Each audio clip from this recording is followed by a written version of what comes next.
My name is Yusuf, and before I start, I want to say thank you so much for all you've done. It's really been a gift to have you guys in our legislature. And my question is that obviously you know what happened to clean energy jobs, and I was one of many people that was working to pass the bill, and obviously there were some problems along the way, and I think that climate change is probably the biggest problem of my generation. Yep. So what do you guys think that you guys could have done that would have secured this passage, and what do you guys intend to do in the future that could help support this bill again? We need to bring it back to the current session. You are absolutely right. It is the biggest thing facing your generation, and we gotta do something about it. Yeah, we do, and we will. We are all committed to bringing it back. What could we have done this year differently? You know, I was thinking about it when Mitch was talking about a 100-page bill with 110 amendments and how complicated it was. I spent 4 hours with Kristen Sheeran and Greg Alderson, the governor's policy advisors on this bill, because I didn't understand it. And I have trouble voting for a bill as important as this without at least understanding it on a basic level. So I had the luxury of the time to do it, but not everybody did. And I think a bill that's this complicated and this transformative is really scary.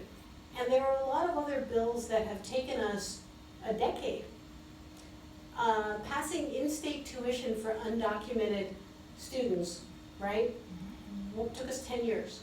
It's a pretty no-brainer thing to do, right? Kids come to Oregon when they're young, they graduate from Oregon high schools, they want to be well educated, they've been living in the state most of their lives, they ought to be able to pay in-state tuition.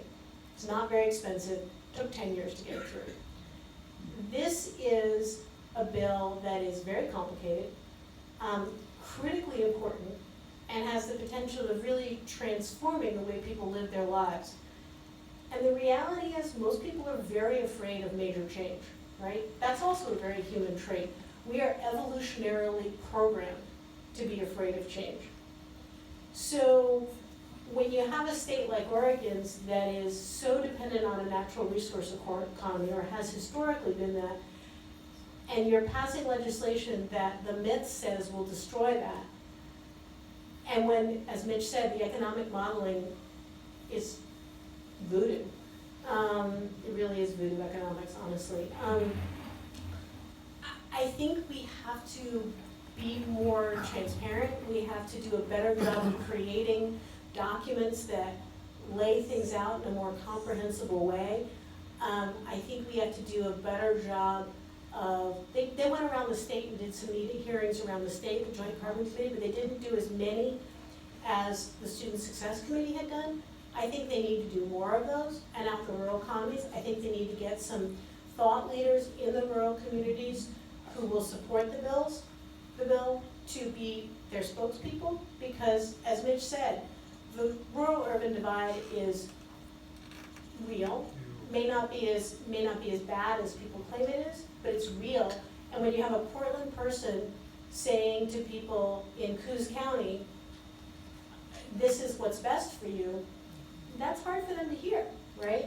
And you can understand that.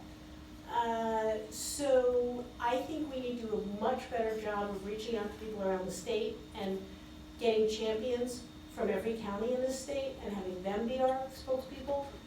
We need to figure out some of the little tweaks we can do to alleviate some of the concerns, and we need to just keep trying and keep trying and keep trying. And I, for one, am committed. I know Mitch is too, and I'm sure that whoever succeeds Mitch in his seat, if we haven't gotten it done, will also be equally committed. I know Ken, if you guys don't know, by the way, Greg Mintz, Ken Helms, Chief